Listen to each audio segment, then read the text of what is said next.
ជំរាបសួរបងប្អូនថ្ងៃនេះខ្ញុំមកស្លមកជួគ្រឿងសាច់គោជាមួយត្រប់បងប្អូនគឺនេះគេថាមហូបនឹងក្នុងទូទាំងអស់អត់មានយកទៅអត់មានទៅសារទេសាច់គោខ្ញុំយកចេញពីកន្លែងកក់ឥឡូវខ្ញុំដាក់ស្ងោរសាច់គោពេលខ្ញុំដាក់ស្ងោរសាច់គោខ្ញុំដាក់អំបិលបន្តិច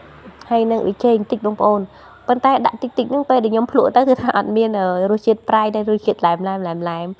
ស្ងោរនេះស្ងោរសាច់គោមួយឲ្យផុយបងប្អូនសាច់គោខ្ញុំនេះវាមានផុយវាមានស្វិតខ្ញុំភ្លក់គ្រប់មកបានសាច់គោផុយហ្នឹងឡើងអស់ជិត10ដុំហើយខ្ញុំងាស់ហ្នឹងខ្ញុំក៏បានយកត្រីខ្ញុំមកកដៅហើយខ្ញុំក៏បានអាំងម្ទេសមកខ្ញុំងាស់ចង់រីងទឹកបងប្អូនងាស់មកភ្លក់យើងសាច់ថាយើងផុយហើយសាច់របស់ខ្ញុំហ្នឹងក៏អត់មានផុយខ្លាំងបងប្អូនផុយសម្រាប់អ្នកមានធ្មេញអាចតាពាបានណាយើងងាស់យើងស្ងោរសាច់អញ្ចឹងទៅពេលដែលយើងស្លទៅវាលឿនបើសិនយកបានងាស់ទៅពេលយើងស្លទៅវាយូរអញ្ចឹងបងប្អូននេះពេលងាស់ទៅបានតែមួយកន្លះចាននេះឡើយដាក់ប្រហុកដាក់រៀងច្រើនដែរបងប្អូននេះសម្រាប់ស្លម្ជូរគ្រឿងមួយខ្ញុំដាក់ប្រហុកឲ្យរៀងខ្ញុំកូរប្រហុកឲ្យរៀងឡើងឈ្ងុយពេលដែលប្រហុកឈ្ងុយបានខ្ញុំថែមគ្រឿងរបស់ខ្ញុំខ្ញុំយកចេញពីកន្លែងកក់បងប្អូនខ្ញុំបុកខ្លួនឯងទេតែខ្ញុំច្រកទុកមកស្លខ្ញុំលៃតែមើលគេថាឲ្យវាទឹកលឿងអញ្ចឹងណាខ្ញុំកូរគ្រឿងឲ្យឡើងឈ្ងុយខ្ញុំដាក់សាច់គោចូលសម្រាប់គ្រឿងខ្ញុំអត់យកដិតទេធម្មតាស្លម្ជូរគ្រឿងខ្ញុំអត់ចូលចិត្តរសជាតិដិតទេបងប្អូនស្លអាគ្រឿងខ្ញុំចូលចិត្តតែរសជាតិគ្រឿងស្រាល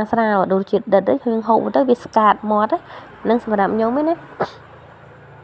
អាហ្នឹងខ្ញុំដាក់បន្លែមួយគ្នាមួយអីហើយខ្ញុំងាស់ទុកឲ្យវាពីអំពុះទៅចាំដាក់ម្ជូរថ្ងៃហ្នឹងគឺហាក់គ្មានបានតែសារដែរបងប្អូនមេឃសតុំម៉ោង9ម៉ោង10ភ្លេចខ្លួនម៉ោង11ជាងម្ល៉េះហើយទៅក៏យកសាច់គោត្រាំហើយនឹងត្រប់អីហ្នឹងគឺថាតាំងពីទិញថាមុនភ្ជុំបងប្អូនមុនភ្ជុំធំប្រហែលជា4-5ថ្ងៃហើយត្រប់ហ្នឹងនឹងជាងមួយអាទិត្យហើយខ្ញុំក៏មានស្លឹកអំពិលឲ្យខ្ញុំសល់ពីស្លម្ជូរក្បាលត្រីងមុនណានិយាយរួមថាតែគ្រឿងនៅក្នុងទូមានទាំងអស់ខ្ញុំដាក់ខ្លះសេះអីទៅហើយគ្រឿងខ្ញុំដាក់ហ្នឹងខ្ញុំអត់មានដាក់អំបិលទេដោយសារខ្ញុំដាក់ប្រហុករៀងច្រើនខ្ញុំដាក់តែប៊ីចេងហើយនឹងស្ករតែប៉ុណ្្នឹងទេហើយស្លឹកអំពិលខ្ញុំមុនវងថាស្ទើជូរខ្ញុំក៏ថែមអំពិលទុំថែមទៀតប៉ុន្តែដល់ពេលងាស់យូរទៅណាចេញជូរឡើងជូរជ្រះឆ្ងាញ់តែម្ដងហើយជួនខ្ញុំនឹងផ្ដាសាយទៀតផងទៅក៏ហូបជូរទៅមានអីបងប្អូននេះឆ្ងាញ់មួយយ៉ាងដែរហើយការស្លក់ខ្ញុំងាយស្រួលបងប្អូនអើយពេលដែលយើងស្ងោរសាច់ហើយអញ្ចឹងទៅស្លលឿនមិនស្អីយើងទិញអាសាច់ផុយមកយើងមិនបាច់ស្ងោរក៏បានដែរនេះបងប្អូននេះស្លខ្ញុំខ្ញុំដាក់ម្ទេសអញ្ចឹងមកព្រោះអីកូនក៏អាចញ៉ាំបាននៅក្នុងឆ្នាំងអញ្ចឹងណាបងប្អូនមកពិសាម៉ែរបស់ខ្ញុំទាំងអស់គ្នាទេ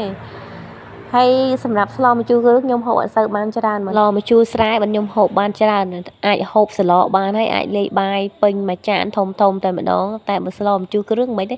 ដួសគ្រាន់តែលេខឲ្យទៅសពបាយទៅគឺរួចហើយស្លខ្ញុំនេះស្លក៏អត់សូវហឹលដែរម្ទេសហ្នឹងព្រោះអីម្ទេសហ្នឹងម្ទេសម៉ាឡេបងប្អូនគេហៅម្ទេសម៉ាឡេខ្ញុំហៅតែម្ទេសដៃនាង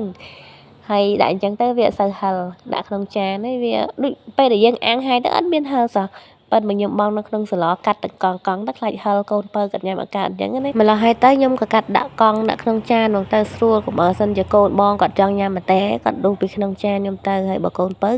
គាត់ញ៉ាំនៅក្នុងឆ្នាំងអញ្ចឹងណាជូរគ្រឿងខ្ញុំអត់ក៏បានដាក់ស្លឹកកត្នោតបែបរដងដាក់ស្លឹកកត្នោតអញ្ចឹងវីដេអូរបស់ខ្ញុំក៏មានប៉ុណ្្នឹងទេបងប្អូនអរគុណច្រើនជម្រាបលាជួបគ្នាវីដេអូក្រោយទៀតណា